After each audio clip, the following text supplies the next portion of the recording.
বিচ্ছেদের 4 বছর পরে প্রিয় মানুষটির হলুদ সন্ধ্যায় লাইভ পারফরমেন্স করছে নূর। পুরো নাম তেহজিব নূর, একজন প্রফেশনাল সিঙ্গার সে। মাসখানেক আগে তাদের সাথে কন্ট্যাক্ট করেছে মিনিস্টার আসমিন জাহিনের পিএ সানভি।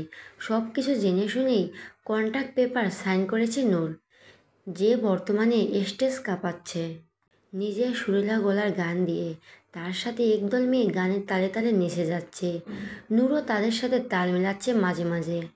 তার দিকেই রক্ত চক্ষু নিয়ে তাকিয়ে আছে আসমিন, অথচ তাকে দেখে বোঝার উপায় নেই এই মুহূর্তে তার রাগ পুরো কমিউনিটি সেন্টারে জ্বালিয়ে দিতে পারে।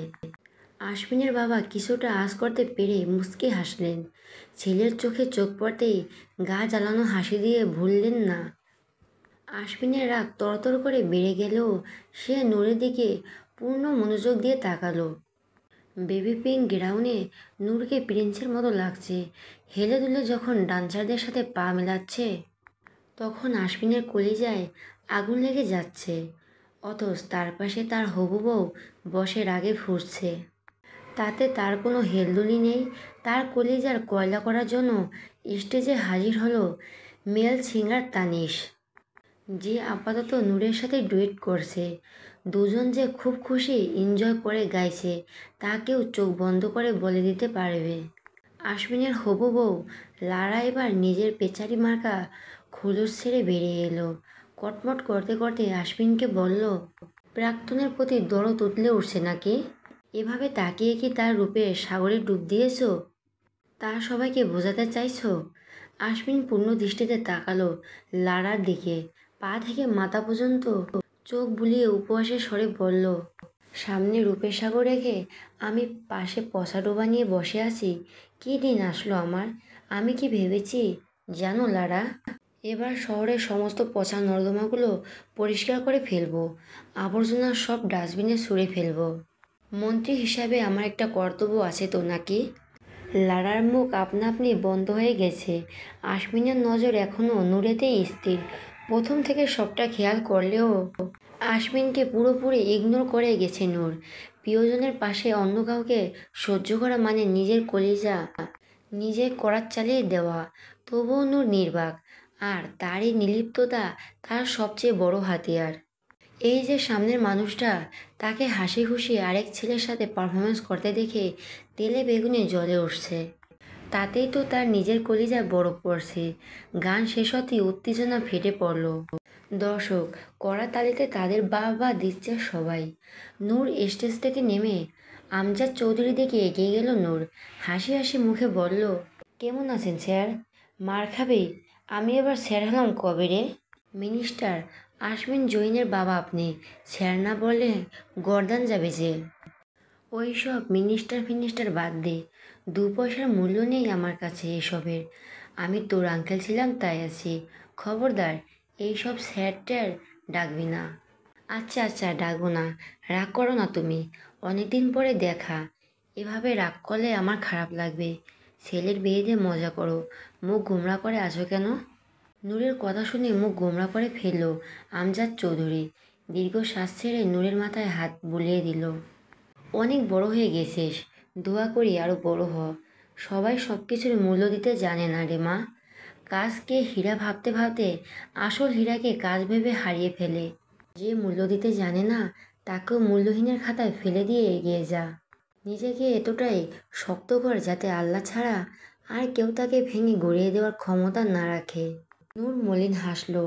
আমজাদ চৌধুরীর কাছ থেকে বিদায় নিয়ে তার জন্য বরাদ্দকৃত রুমের দিকে এগিয়ে গেল। রুমে প্রবেশ করতেই নূরের হাসি হাসি মুখটা বিষাদে কালো মেঘে ছেয়ে গেল। চোখ থেকে পানি গড়িয়ে পড়ার আগেই সপ্তপর্ণে তা মুছে নিল সে। আসমিনের তীক্ষ্ণ দৃষ্টি নূরের দিকে সীমাবদ্ধ। নূর এখনও আসমিনকে খেয়ালই করেনি। বিলাসবহুল স্যুটের ড্রয়িং রুম থেকে বেডরুমে ঢুকতেই একটা হাত শক্ত করে চেপে ধরল তাকে। শক্ত হাতে ধাক্কা দেওয়ালের উপর আছড়ে পড়ল নূর। কয়েক সেকেন্ডের জন্য ঝাপসা হয়ে গেল সব কিছু। নিজেকে সামলে নেওয়ার আগেই সে হাতের মালিক শক্ত করে চেপে ধরল তাকে। বিদ্যুৎ চোখের সামনে তাকিয়েই শান্ত হয়ে গেল নূর। আসমিন চোখ লাল করে তার দিকে তাকিয়ে, সরে দাঁড়ান মন্ত্রী সাহেব, সামান্য একজন সিঙ্গারের এত কাছে আসবেন না প্লিজ। চরিত্রে দাগ লাগতে পারে। নূরের নির্লিপ্ত ভাব আশমিনের রাগে ঘি ঢালার কাজ করলো। হাতের বাঁধন শক্ত করে দাঁতের দাঁত চেপে বলল, আজকাল সিঙ্গারা সস্তা হয়ে যাচ্ছে নাকি তাদের চরিত্র এতটাই নিম্নমানের হয়ে গেছে যে কেউ কাছে আসলে তার চরিত্র খারাপ বলবে লোকে। নূর চোয়াল শক্ত করে তাকালো আশমিনের দিকে।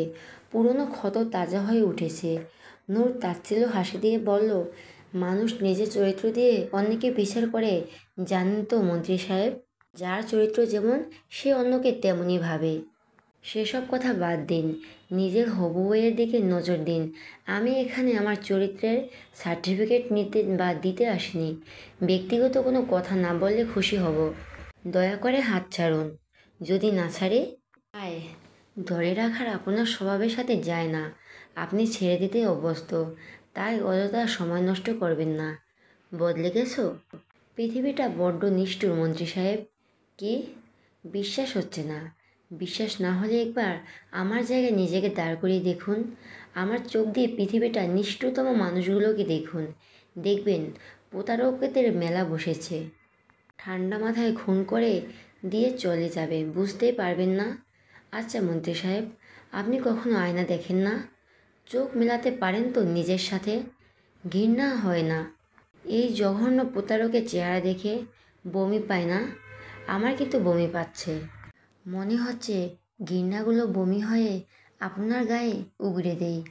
আপনি বরং চলে যান। অযথা সময় নষ্ট করার মানে হয় না।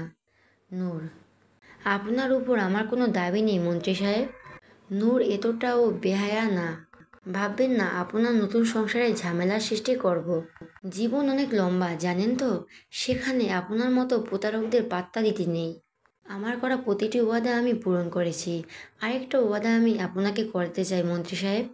আমার শূন্যতায় আপনার সুখের সংসার জ্বালিয়ে রাগ করে দিব। এটাই নূরের ওয়াদা। প্রতি মুহূর্ত আপনি পড়বেন, আপনার মনের ভিতর থাকা শান্তির শেষ বিন্দুটুকু নিগড়ে বের করে আনব। এতদিন এই নূরের ভালোবাসা আপনাকে উষ্ণতা দিয়েছে, এবার নূরের তেজ আপনাকে ছাই করবে। নতুন জীবনের জন্য অভিনন্দন। বারান্দায় সোফায় আয়েশি ভঙ্গিতে বসে মাথায় পিছনের দিকে হেলিয়ে রেখেছে আশমিন। নূরের কোনো কথাই তার উপরে প্রভাব ফেলতে পারেনি। সেসব নিয়ে মাথাও ঘামাচ্ছে না সে। তার বর্তমান মাথা ব্যথার নাম লারা। এই মেয়েটার একটা ব্যবস্থা করতে হবে। কয়েকদিনের মাথা খেয়ে নিল। কয়েকটা বিশ্রী গালি দিয়ে মাথা সোজা করে বসলো সে। সামনে কাচুমুচু করে সানবি দাঁড়িয়ে। কি বুঝে যে এই ছেলেটাকে নিজের বিয়ে করেছে আজও মাথায় আসে না। কি বলবে বলো? আশমিনের গভীর গলা শুনে শুকনো ঢোক দিল সানবি। ভয়ে ভয়ে বলল, ম্যামকে খুঁজে পাওয়া যাচ্ছে না স্যার। তাড়াক করে বন্ধ চোখ খুলে ফেলল আশমিন। রক্তিম চোখে তাকাতেই কাঁপাকাঁপি শুরু হয়ে গেল সানবির। আশমিন নিজের ফোনে দৃষ্টি রেখে গম্ভীর গলায় বলল, নূর রুমে আছে শান। অযথা আমার সময় নষ্ট না করে বাকি দিকটাও সামলাও। আমি লারা ম্যামের কথা বলছি স্যার। সানবির তাড়াহুড়ো জবাব। বিরক্তিতে কপাল কুঁচকে গেল আশমিনের। তবে চেহারায় তার রেশমাত্র নেই। শান্ত ভঙ্গিতে শুভ্র পাঞ্জাবির পকেট থেকে রিভলভার বের করে শান্ত গলায় বলল, ওই মেয়েকে আরেকবার ম্যাম বললে এই রিভলভারের একটা গুলি তোমার নামে দান করে দেব। বুঝে শুনে কথা বলবে এরপর থেকে, ঠিক আছে? তাড়াতাড়ি মাথা নাড়িয়ে সম্মতি জানালো সানবি। যে লোক কোল্ড ড্রিঙ্কস খেতে খেতে ঠান্ডা মাথায় খুন করতে পারে তার দ্বারা সব কিছুই সম্ভব। প্রাণের নিশ্চয়তা থাকলে এ চাকরি সে কবেই ছেড়ে দিত। এসবে এমনভাবে জড়িয়ে গেছে যে চারদিকে শত্রুর অভাব নেই। আশমিনের ছায়া মাথা থেকে উঠতেই সে দুনিয়া থেকে উঠে যাবে। লারাকে আমি সরিয়েছি, তাই চিন্তা বাদ দাও। ঠিক ঠিক আছে স্যার, তবে অভয় দিলে আরেকটা কথা বলতাম। আশমিনের শান্ত চোখে তাকালো সানবির দিকে। সাথে সাথে সানবি গট গট করে সব বলতে শুরু করলো। আপনি লারাকে যে গোডাউনে রেখেছিলেন সেখানে সে নেই স্যার। আমাদের গার্ডদের চোখ ফাঁকি দিয়ে কেউ তাকে নিয়ে গেছে। আশেপাশে সব জায়গায় খোঁজ চলছে, কিন্তু কোনো আশানুরূপ ফল এখনও পাইনি। আশমিন চোখ বন্ধ করে মনে মনে বলল, কাজটা তুমি ঠিক করলে না নূর।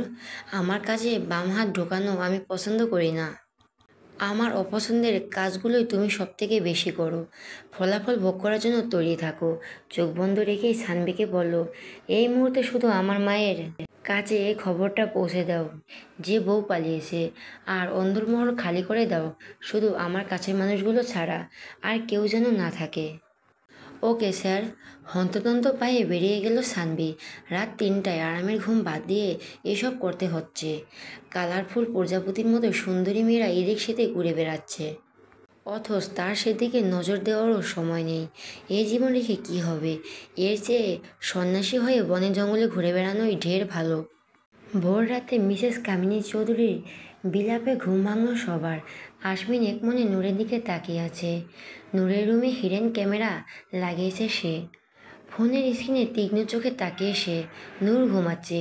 ঠিক 2 মিনিটের মাথায় আলসে ভঙ্গিতে উঠে বসলো নূর। চুলগুলো মেচিবান করে আড়মোড়া ভেঙে ফিসলে হাসলো। হেলে দুলে এসে আশমিনের সেট করা ক্যামেরার সামনে দাঁড়িয়ে 2 ঠোঁট উঁচু করে ঢুক ঢুক শব্দ করে উচ্চস্বরে হেসে উঠল। আশমিন হাত মুষ্টিবদ্ধ করে রাগ সংবরণ করার চেষ্টা করছে। এই মেয়েটা এত বিদ্বেষী হলো কবে থেকে? নূর নিজের হাসি থামিয়ে চেহারা দুঃখী দুঃখী করে ফেলল। আফসোসের স্বরে বলল, আহারে, মন্ত্রী সাহেবের বউ পালিয়েছে বুঝি? এখন কি হবে? প্রেস মিডিয়া তো মন্ত্রী সাহেবকে বদনাম করে দেবে। আপনি চিন্তা করবেন না মন্ত্রী সাহেব, আমি কোনোভাবেই আপনাকে বদনাম হতে দেব না। আমি ওয়াদা করছিলাম তো, আপনার বিপদে আপনার পাশে থাকব। লুক, আম হেয়ার। নূর রুম থেকে বেরিয়ে যাওয়ার 10 মিনিটের মাথায় সমস্ত শোরগোল থেমে গেল। পুরো দমে বিয়ের প্রস্তুতি শুরু হয়ে গেল। বিশাল বাগানের মধ্যে বরের গোসলের প্রস্তুতি চলছে। এক সাইডে নূরের ব্র্যান্ড একের পর এক গান পারফরমেন্স করে যাচ্ছে। আজকে নূর এখনও স্টেজে উঠেনি। সে আশমিনের আশায় অপেক্ষায় আছে। তার পারফরমেন্স শুরু হবে আশমিনের আসার পর। কয়েক মুহূর্ত পরে আশমিন উপস্থিত হলো বাগানে। শুভ্র পাঞ্জাবিতে রাজকুমারীর মতো লাগছে তাকে। হলদেটের গায়ের সাথে পাঞ্জাবিটা অসাধারণভাবে মানিয়ে গিয়েছে। তার তীক্ষ্ণ দৃষ্টি নূরের দিকে স্থির। নূর মাছি তাড়ানোর মতো হাত নাড়ালো। আশমিন বাঁকা হেসে গোসলের জন্য নির্ধারিত জায়গায় গিয়ে দাঁড়াতেই মহিলারা তাকে আবারও হলুদ মাখিয়ে দিল। স্টেজে তখন শুভ বিবাহর গান বাজছে। আমজাদ চৌধুরী হাঁক ডেকে নূরকে বলল, এদিকে আয় তো তেহজিব মা, আশমিনকে হলুদ লাগিয়ে দে। নূর শয়তানি হেসে হাত ভর্তি হলুদ নিয়ে এলো। নূরকে আসতে দেখে মহিলার একপাশ হয়ে দাঁড়িয়ে গেল। আশমিন শান্ত চোখে নূরের দিকে তাকিয়ে। নূর আশমিনের মুখোমুখি দাঁড়িয়ে গুনগুন করে গান গাইতে লাগলো। আমার জায়গায় বসে আছো অন্য কাউকে, যেমন তোমার জায়গাও দেব অন্য কাউকে তেমন। আশমিনের গায়ে হলুদ লাগিয়ে দিতেই আশমিন নূরের হাত চেপে ধরল। হেঁচকা টানে নূরকে ঘুরিয়ে নিল। সাথে সাথে আশমিনের বুকের সাথে নূরের পেট লেগে গেল। আশমিন হালকা নিচু হয়ে গুনগুন করে গাইল। নূরের গানে নিজের গাল ঘষে দিল। নূর বাঁকা হেসে সামনে বসে থাকা কামিনী চৌধুরীর দিকে তাকালো। সে কটমট করে তাদের দিকে তাকিয়ে। লারাকে এখন পর্যন্ত পাওয়া যায়নি। নূর তাদের আশ্বাস দিয়েছে সে সময় মতো লারাকে বধূ বেশে উপস্থিত করবে। কামিনী চৌধুরী জানেন নূর নিজের কথা রাখবে, তবুও নিশ্চিন্ত হতে পারছে না। আশমিনের মতিগতি তার ঠিক লাগছে না। ভালোই ভালোই বিয়েটা মিটে গেলেই হলো। আশমিন নিজের রুমে দাঁড়িয়ে বড় বেশে তাকে কোনো দেশে রাজা লাগছে, কিন্তু কিছু একটা ভেবে শয়তানি হেসে বিড়বিড় করলো, তোমার জীবনে কালবৈশাখী ঝড় তুলে দিব দেহজীব। ঠিক যেমন আজ আমার হৃদয়ে ঝড় উঠেছে, ঝড়ের তাণ্ডবে যেমন শুকনো ডাল ভেঙে পড়ে, ঠিক তোমাকেও সেভাবে ভেঙে গুঁড়িয়ে দেব। তবে তোমার মতো আমি একা ছাড়ব না তোমাকে। খুব যত্নে কুড়িয়ে নেব বাহুর ডোরে।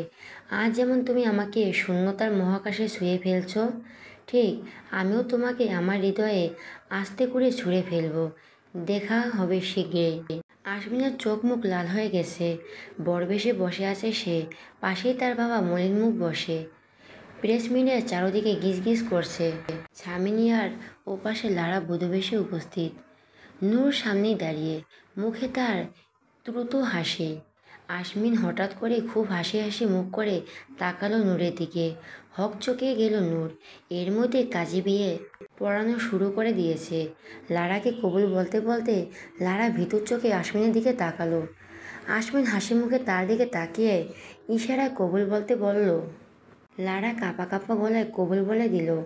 আমজাদ চৌধুরী মুখ কালো করে ফেলল। হঠাৎ করে আশমিন চিৎকার করে উঠল। কি হয়েছে আব্বু? বুকে ব্যথা করছে? চিন্তা করো না, আমি এক্ষুনি তোমাকে হসপিটালে নিয়ে যাচ্ছি। আশমিনের চিৎকার শুনে আমজাদ চৌধুরী হাত এমনিতেই বুকে চলে গিয়েছিল। সে এখন হতভম্ব চোখে আশমিনের দিকে তাকিয়ে। আশমিন ফিসফিস করে বলল, যদি চাও এই মেয়েকে বিয়ে করে সত্যি সত্যি তোমাকে হার্ট অ্যাটাক না দিই, তাহলে আমার সাথে এই মুহূর্তে হসপিটালে চলো। আমজাদ চৌধুরী এবার সত্যি বুকে ব্যথা শুরু হয়ে গেল। আমার গল্পটি যদি একটু হলেও ভালো লাগে তাহলে একটা সাবস্ক্রাইব করে পাশে থাকুন। ধন্যবাদ সবাইকে।